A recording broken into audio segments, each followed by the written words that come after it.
It seems unusual that your Microsoft Excel sheet tabs are not visible at the bottom of your workbook, but there are different reasons why the problem happens and to a lot of users.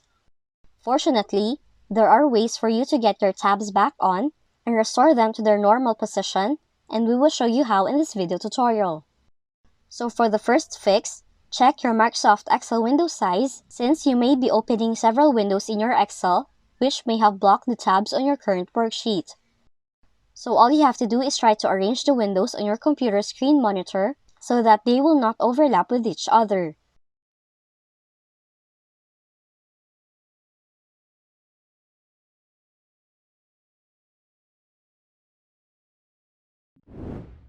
Next, enable the Show Sheet Tabs option by clicking the File tab, select Options, go to Advanced, navigate to the display options for this workbook,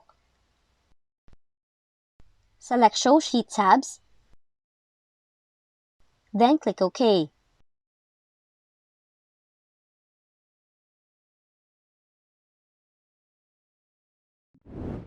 You can also try to unhide tabs on the Microsoft Excel. Do that by right-clicking on any visible tabs on your Microsoft Excel worksheet, select Unhide, then choose the worksheet that you want to make visible, and then click OK.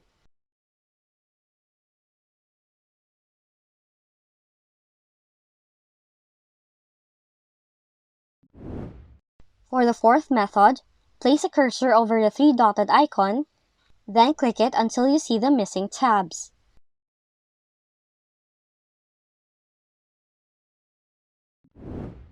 And lastly, arrange the worksheet windows in tiled. Do that by clicking the View tab, select Arrange All, click Tile, check the box next to Windows in the active workbook, and then click OK. And those are the ways on how to fix the Microsoft Excel issue with hidden or missing worksheet tabs. If you found this video helpful, kindly like and subscribe. You may also click and turn on the notification bell so you can be notified from whenever we release new videos.